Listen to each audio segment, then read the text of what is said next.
Epheserbrief, Kapitel 4, Vers 1 bis 3. Nós podemos abrir as nossas Bíblias no capítulo 4 de Efésios, versículos 1 ao 3.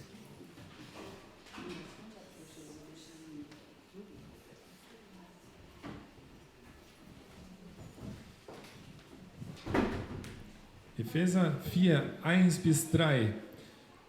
Wenn du das lesen, auch hier vorne gibt es auch diesen Text. Efésios 4, 1 ao 3, nós vamos ler aqui na frente também. Você pode ler. Da steht, als einer, der für den Herr im Gefängnis ist, ermahne ich euch, lebt so, wie es der Berufung entspricht, die an euch erging. Como prisioneiro no Senhor, rogo-lhes que vivam de maneira digna da vocação que receberam. Gibt es jemanden, der Christ hier ist unter uns, der an Jesus Christus glaubt? Tem algum Amém? cristão aqui que crê em Jesus Cristo? Amen, Amen. Also dieser Brief ist für uns, für dich heute auch. Dieses Wort. Essa carta aqui é escrita também para você, para cada um de nós hoje aqui. Seid euch der eigenen Niedrigkeit bewusst und begegnet den anderen freundlich. Habt Geduld miteinander und ertragt euch gegenseitig in Liebe.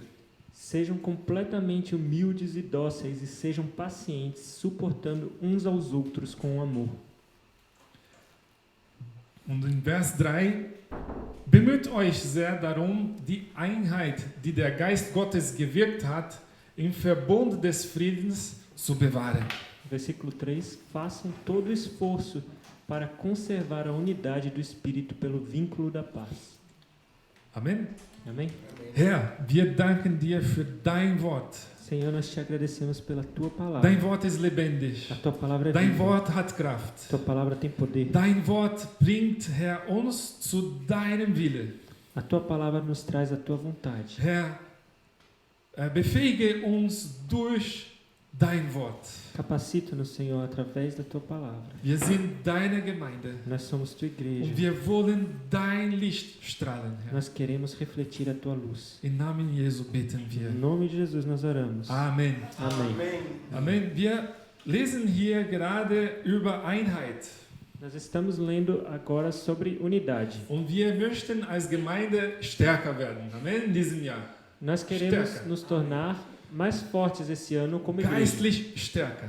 Espiritualmente mais fortes. Denn der Herr hat uns berufen, einen Geist der Versöhnung zu haben. Und dafür brauchen wir.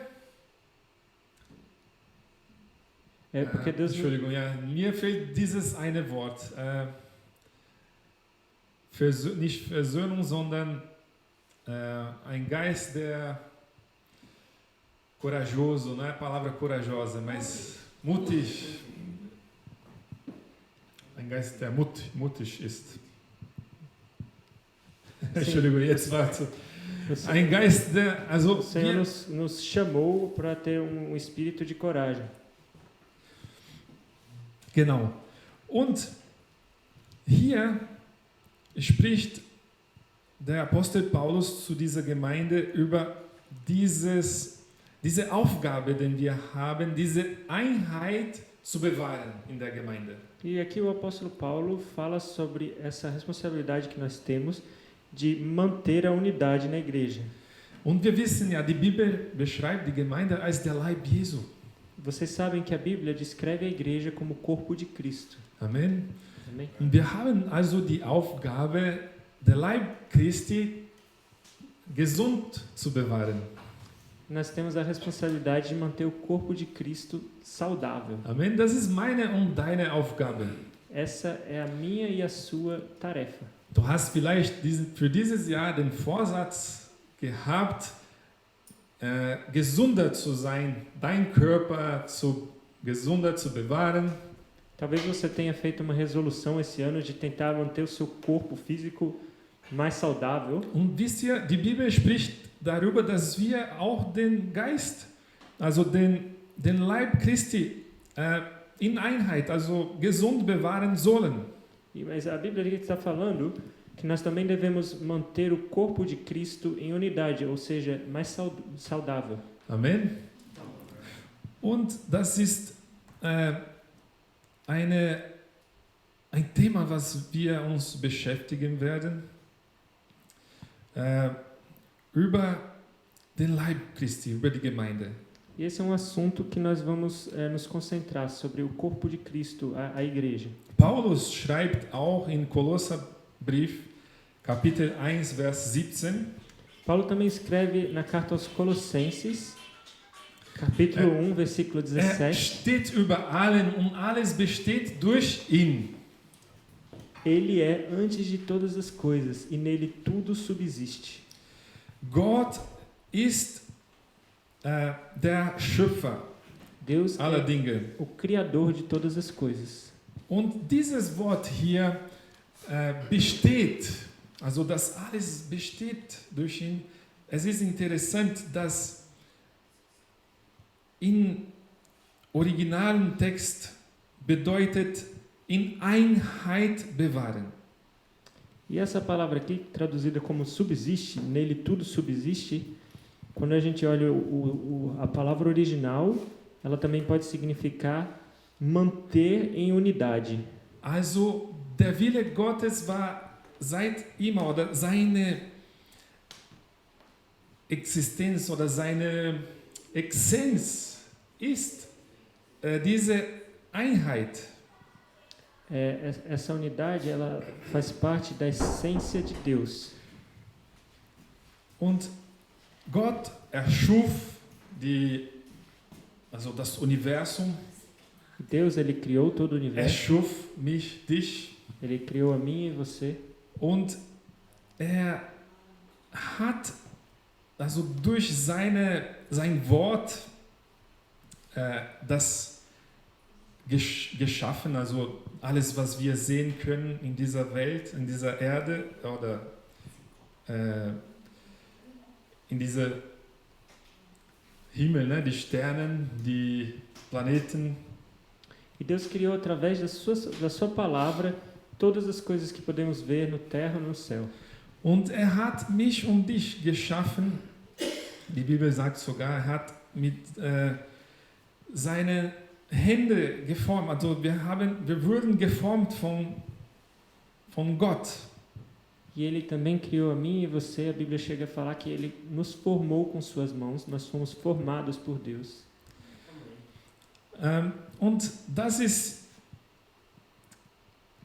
etwas, was wir in uns auch sehen können. Also der Hand Gottes in uns, in der Schöpfung, in mir und in dir. Isso é algo que nós podemos ver, a mão de Deus na criação, em mim e em você. Wenn wir nachdenken, als Gott uns geschaffen hat, wir haben eine Einheit mit ihm gehabt.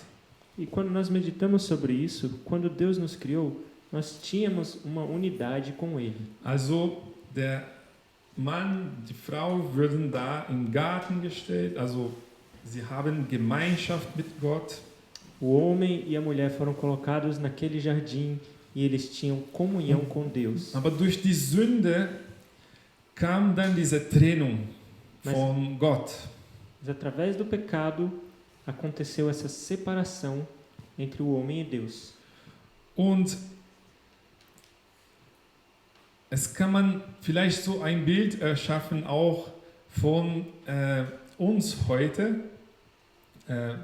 wenn wir danach denken, dass die Gemeinde ein Leib ist, dass wir quasi von dem Kopf, also dass wir von Jesus Christus, von Gott getrennt leben. E talvez você possa até visualizar uma imagem que nós, como corpo de Cristo, estamos vivendo separados da cabeça. Lass uns vorstellen, unser Leib, okay, von Kopf bis Fuß. Vamos imaginar o nosso corpo, da cabeça aos pés. Wenn aber eine Trennung zwischen Kopf und der ganzen Körper stattfindet, Mas se houver uma separação entre a cabeça e o resto do corpo, was geschieht, o que acontece? wenn eine Trennung da ist? Der ganze Körper hört auf oder lebt nicht mehr. O que acontece? O corpo inteiro para de viver. Also wir sind nicht mehr fähig zu laufen, zu rennen, zu handeln, nichts mehr. Nós não somos mais capazes de andar, correr, agir. Also wir bleiben stehen.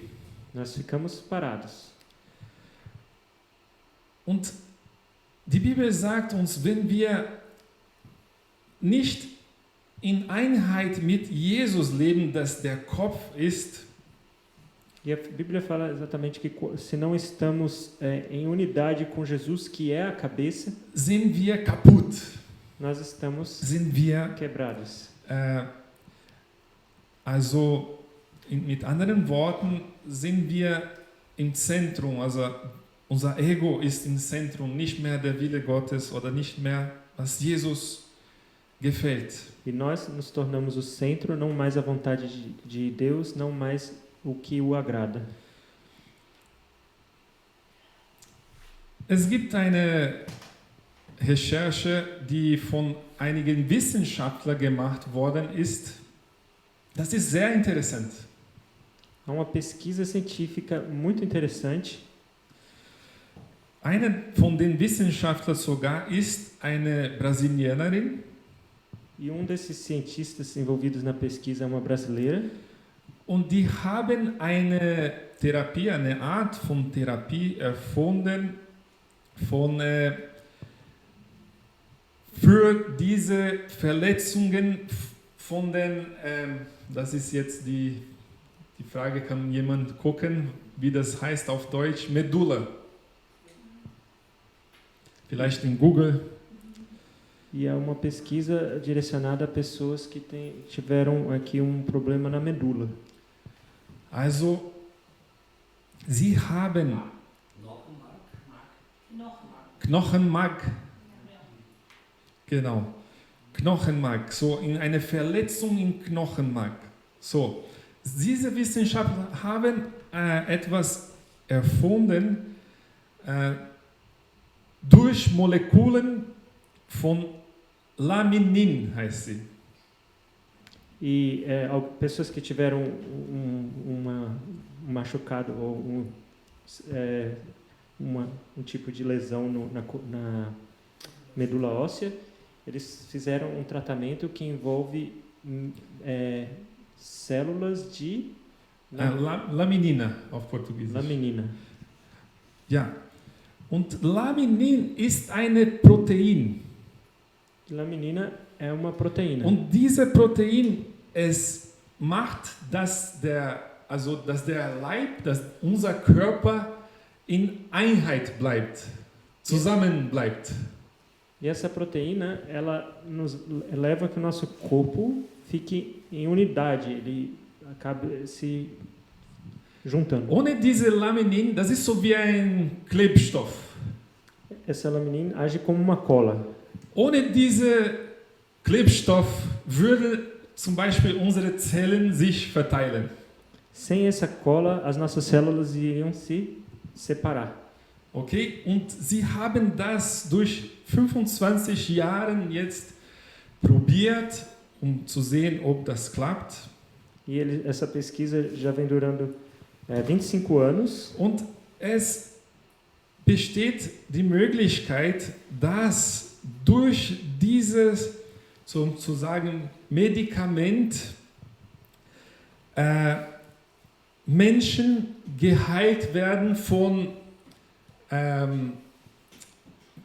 Lähmungen. Also Menschen, die sich nicht mehr bewegen konnten, durch dieses Medikament plötzlich wieder Bewegungen wiederfinden. E esse, vamos chamar de medicamento, existe a possibilidade que ele leve pessoas que sofrem todo tipo de paralisia física, que eles possam voltar a se Ihr movimentar. könnt das später googeln auch über diese Information. Mais tarde vocês podem também pesquisar sobre essa informação. Und auch was interessant ist, diese Protein, diese Laminina oder Laminin auf Deutsch, E é interessante que essa proteína, ich a habe laminina, ein Bild davon gebracht. eu trouxe uma foto dela. Es hat eine Form wie ein Kreuz. Ela tem uma forma como uma de uma cruz. Das ist sehr, sehr interessant. E é muito interessante. Denn das, also was uns zusammenhält, dein Körper, mein Körper zusammenhält, diese Protein, es hat ein Zeichen des Kreuzes. Porque aquilo que segura o nosso corpo junto tem a forma de uma cruz. Genau, und das ist die Wunder, dass Sie gerade erkennen, ist, dass die Patienten, die das brauchen, wenn sie das nehmen, dieses Medikament, sie können diese schweren Verletzungen davon geheilt werden. E a maravilha é que pessoas que estão tomando esse medicamento estão conseguindo superar essas lesões sérias. Ihr Lieben, das hat Gott auch zu der Menschheit gegeben, Weisheit. E Deus também deu à humanidade sabedoria. Ja, das ist jetzt nur ein Bild, von dem ich mit vergleichen möchte, was das Wort Gottes zu uns spricht. Isso é apenas uma ilustração que eu quero comparar a algo que a palavra de Deus está nos dizendo. Okay? Denn wenn wir uns darüber nachdenken, das ist das, was das Kreuz von Jesus, nicht von der Laminin, von Jesus mit uns gemacht hat. Porque se nós paramos para pensar, isso é exatamente o que a cruz de Cristo, não da proteína, fez conosco. Sein Opfergabe am Kreuz aus Liebe zu uns hat uns wieder Leben geschenkt. O seu sacrifício na cruz, ele nos deu novamente vida. Das Opfer von Christus schenkt uns neues Leben. O sacrifício de Cristo nos dá nova vida. Etwas, was vorher gelähmt war oder tot war, mit Jesus kann sich wieder bewegen, kann wieder lebendig werden. Algo que antes estava paralítico, aleijado ou morto, pode novamente vir a se movimentar, se tornar vivo. Denn die Bibel sagt, das war notwendig, dass Jesus Christus am Kreuz stirbt, damit meine und deine Sünden gelöscht, vergebt werden. Porque a Bíblia fala que era necessário que Cristo morresse para que o meu pecado e o seu fosse Ohne das perdoado. Opfer von Jesus Christus sind wir von Gott getrennt. Sem o sacrifício de Jesus Cristo, nós estamos separados de Wir Deus. würden gegenüber Gott vor einen ewigen Strafe sein oder bekommen.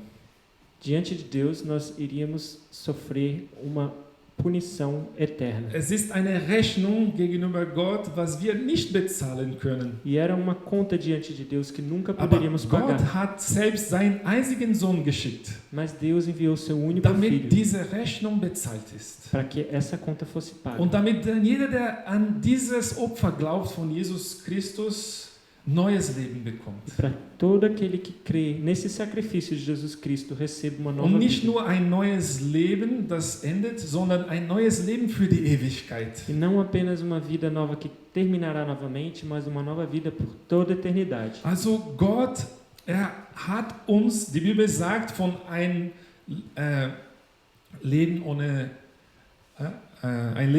Leben, ein Leben aus dem Tod zum neues Leben gebracht. Deus nos trouxe de uma vida sem vida ou da Ihr morte. Lieben, entschuldige para a mich, vida. ich kämpfe mit meinem Deutsch seit ein paar Wochen jetzt.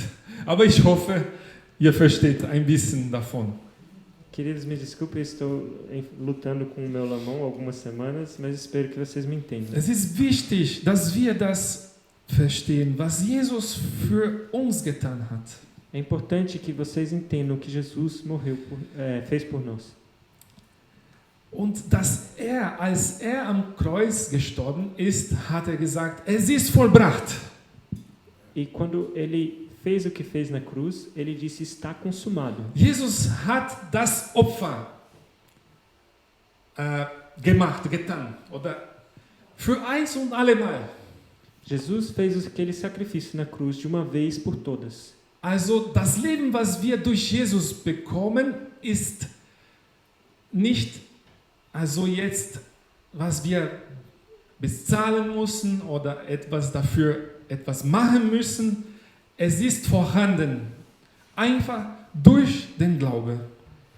A vida que Jesus entregou a nós, ela não é algo que nós precisamos comprar ou fazer algo para obter, ela está disponível através da fé. Er hat uns versprochen ein ewiges Leben, ein Ende, wo wir mit ihm in der Ewigkeit.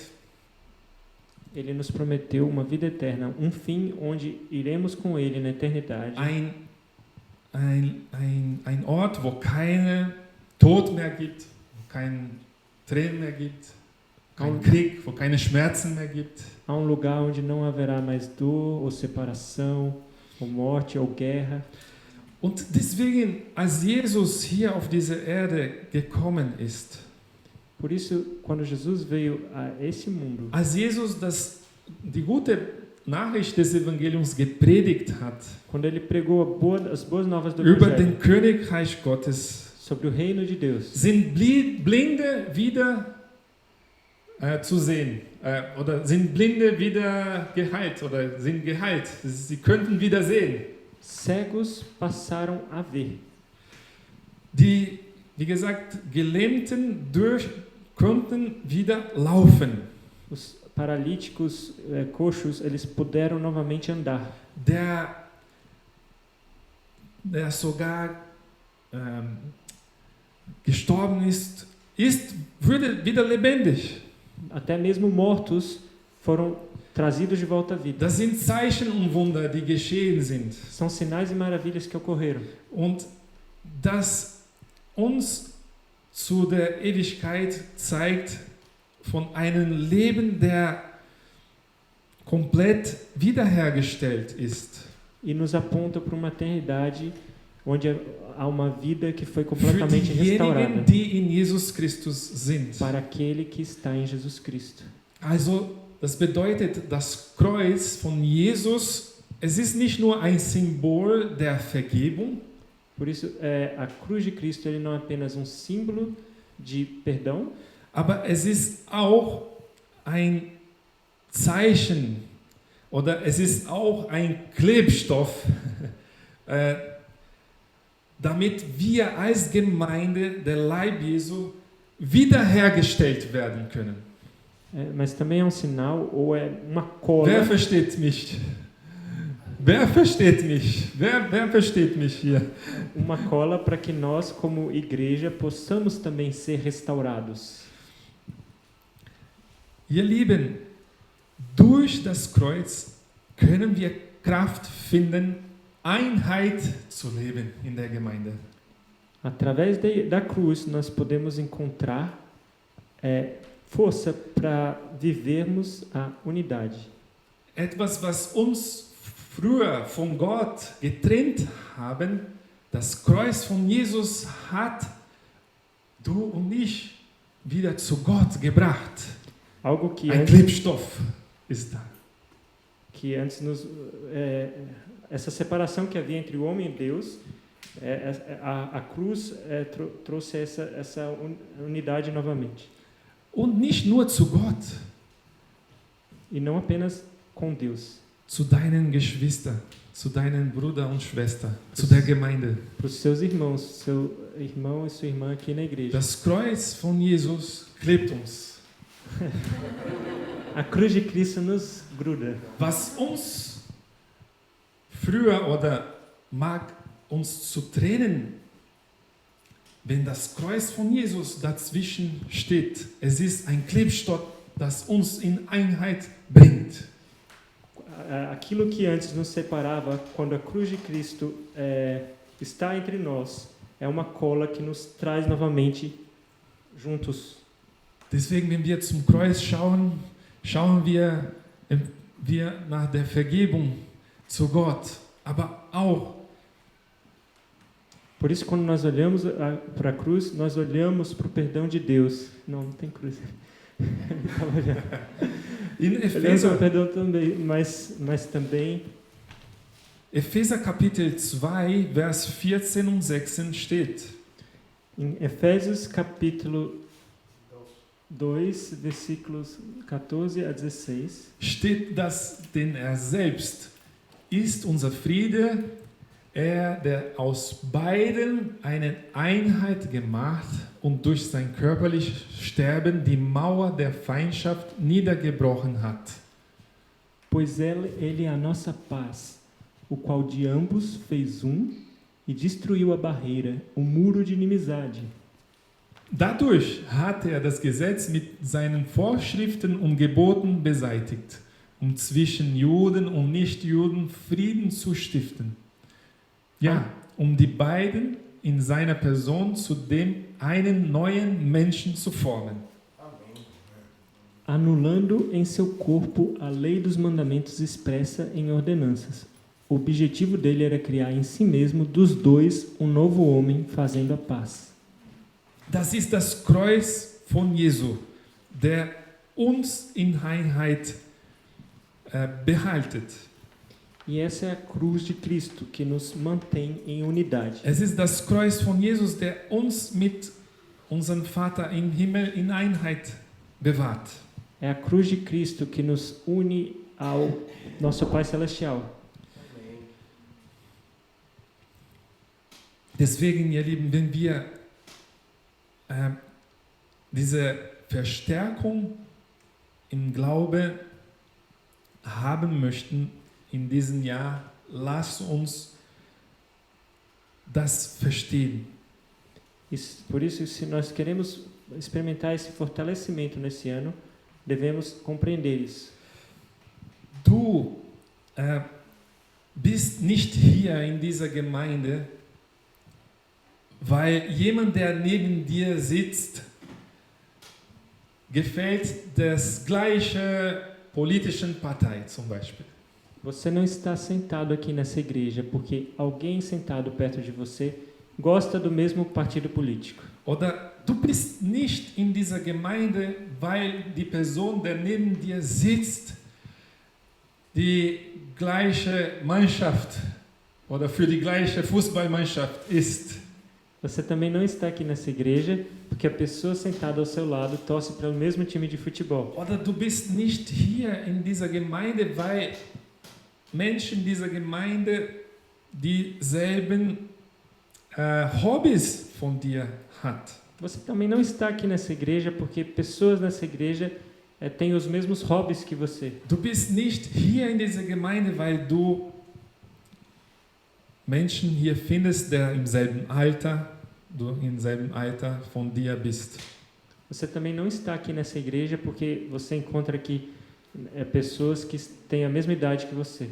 Was uns verbindet, ist nicht, weil wir zum Beispiel den gleichen Netflix-Serie gefallen. O que nos une não é que nós gostamos da mesma série no Netflix.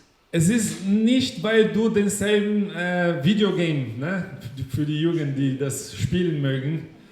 Jürgen, nur Jürgen, nein, auch die Älteren.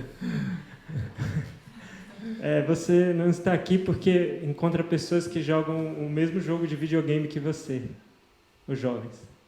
Wir sind nicht Gemeinde, weil wir Ähnlichkeiten finden können in diesen hobbymäßigen Art des Lebens.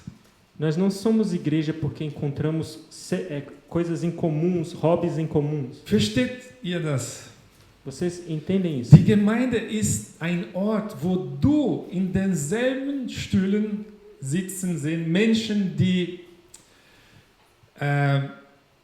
Ingenieure sind. Você numa igreja, pessoas vão sentar lado a lado, pessoas que são engenheiros, oder jemand, der vielleicht in einer Arbeit ist, der weniger verdient, nebeneinander sitzen. ou alguém que tem um emprego que não dá um bom salário, e eles vão sentar lado a lado. In der Gemeinde wirst du finden Menschen, die reich oder arm sind, die nebeneinander stehen und sitzen. Você vai encontrar na igreja pessoas ricas e pobres que sentam lado a lado, Oder jung oder ältere Menschen. ou jovens e velhos, Brasilianer oder Chinesen. brasileiros ou chineses. Menschen mit vielen Unterschieden. Pessoas com muitas diferenças. Aber was uns in Einheit bringt, ist, dass wir vor Jesus waren wir in den Tod. Mas o que nós temos em comum é que antes de Jesus nós estávamos mortos. Und jetzt durch Jesus würden wir zusammengeklebt. E Also wir Agora- würden durch das Kreuz Jesus gerettet. E agora, através de Cristo, nós fomos unidos, nós fomos, através do seu sacrifício, salvos. Das ist, was uns verbindet. E é isso que nos conecta. Das ist, warum wir hier in diesem Gottesdienst sind. É por isso que nós estamos aqui nesse culto Wir hoje. sind kein Verein in dem Sinn. Nós não somos um clube nesse Wir sentido. sind eine Gemeinde, Nós- eine Kirche Jesu, der Leib Jesu. Nós somos uma igreja, o corpo de Cristo. Und diese Einheit, die wir hier finden, ist das, was Jesus für mich und für dich gemacht hat. E essa unidade que nós podemos encontrar aqui é o que Jesus fez por mim e por você. Lucia, Jesus ist mein Retter. Ja? Ah, Entschuldigung. Genau, noch ein Vers, ein Bibelvers. Lucia, deswegen, ich wollte noch zeigen, ein Bibelvers. Und um sie in diesem einen Leib mit Gott zu versöhnen, ne, durch seinen Tod am Kreuz, wodurch er auch die Feindschaft getötet hat. E reconciliar com Deus os dois em um corpo por meio da cruz, pela qual ele destruiu a inimizade. Das war der Wille Gottes, uns zu versöhnen, Essa é a seine vontade de Gemeinde Deus, auch zu versöhnen. nos reconciliar a sua igreja. Nur mit ihm, also versöhnen mit Gott, aber auch miteinander. Reconciliar com Deus, mas também uns com os outros. Und diese Einheit verlangt von uns Buße tun. E essa unidade, ela exige de nós arrependimento. Also das verlangt von uns eine Bemühung. Ela exige de nós esforço. Das, was wir gelesen haben am Anfang, der Apostel Paulus schreibt zu der Gemeinde, bemüht euch, diese Einheit zu bewahren. Aquilo que nós lemos no começo, o apóstolo Paulo escreve: esforcem-se para manter a unidade. Also Buße tun, zu sagen, Gott, vergib mir in den Momenten, wo ich Einheit gesucht habe, nur mit den Menschen, die mir gefallen. Senhor, arrependimento, por exemplo, Senhor, perdoa-me se eu estou buscando unidade apenas com uma pessoa que eu acho legal. Herr, vergib mir, wenn ich vergessen habe, dass du, Jesus, gestorben ist, damit ich Einheit mit meinen Geschwistern bewahre. Senhor, perdoa porque eu esqueci que você morreu por mim para que eu pudesse manter a unidade com os meus irmãos. Diese Buße, ihr Lieben, wenn wir das verstehen, was für ein Opfer Jesus Christus wegen seiner Gemeinde gemacht hat. E esse arrependimento é quando nós entendemos o que Jesus fez para que sua unidade, para sua igreja tivesse essa unidade. Und zu sagen, ey Lucia, ich bin nicht hier oder du bist nicht hier, weil du jemanden gefunden hast hier in der Gemeinde, der so gleich wie du, gleich denkst, gleich handelst. E pensar, Lúcia, você não está aqui só porque você encontrou alguém aqui nessa igreja que pensa como você e age como você. Aber Lucia, wir sind hier, oder, in dieser Gemeinde, weil Jesus Christus für uns gestorben ist. Mas Lúcia, nós estamos aqui nessa igreja porque Jesus Cristo morreu por Wir nós. haben denselben Retter. Wir Nós- glauben an denselben Gott. Nós temos o mesmo Salvador, nós cremos no mesmo Deus. Das ist, was uns verbindet. E é isso que nos conecta. Und alle anderen Sachen, die für uns eine Unterscheidung ist, E tudo mais que nos diferencia sollen keine Grenze sein, damit wir Einheit leben in der Gemeinde. não podem ser limites ou fronteiras para que não possamos viver Sei es die Sprache, Barriere, a unidade. Seja sei a es barreira Art da und língua, Weise, wie man kulturell denkt. seja a forma que você pensa culturalmente. Wenn ich in Christus bin, du in Christus bist, wir können Einheit finden. Se eu e você estamos em Cristo, nós podemos encontrar unidade. Amen. Amém? Das ist, was die Laminin mit unserem Leib macht, diese Zusammenhalten. Ne? Isso é o que a laminina faz com o nosso corpo físico. Ele traz, gruda. Jesus macht mit seiner Gemeinde. E Jesus faz com sua igreja. Bewahrt, das Kreuz bewahrt das geistliche Leib, also in Einheit, A cruz mantém damit o corpo wir espiritual em unidade, gemeinsam laufen können. para que possamos andar juntos. Das ist ein Vergleich, den ich so versucht hier zu machen, damit wir besser verstehen können. E essa é uma comparação que eu estou tentando fazer para que a gente possa compreender melhor. Dass es wirklich Heilung schenken kann in der Gemeinde, wenn wir die Kraft des Kreuzes verstehen. Que isso pode realmente trazer cura na igreja, quando nós compreendemos o poder da cruz. Wenn wir Abendmahl nehmen, Quando nós tomamos a ceia, wir proklamieren hier für die Welt, nós proclamamos ao mundo: unsere Unterscheidungen sind sekundär. que as nossas diferenças são secundárias.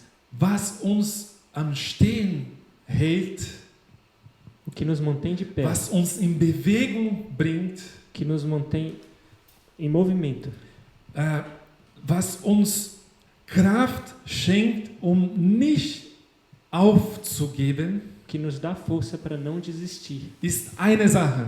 É apenas uma coisa. Das ist das Opfer Jesus Christus. É o sacrifício de Jesus Cristo. Und wenn wir das tun, wir erinnern uns genau daran, an das Opfer von Jesus. E quando nós tomamos a ceia, nós estamos nos lembrando exatamente nisso, no sacrifício de Dass Jesus Cristo. uns so sehr geliebt hat, Que Ele nos amou de tal maneira dass für uns gelitten que Ele hat. sofreu por nós. Ist bis zum Ende aus Liebe und Gehorsamkeit zu Vater. E Ele foi até o fim em amor e obediência ao Pai. Und wir können das tun zusammen jetzt Nós podemos fazer isso juntos agora, mit diesem Verständnis, dass Jesus hat ein großer Preis bezahlt, damit seine Gemeinde in Einheit bleibt. com esse entendimento que Jesus pagou um alto preço para que a sua igreja se mantenha em unidade. Deswegen lass uns das nehmen in Ernst. Wenn du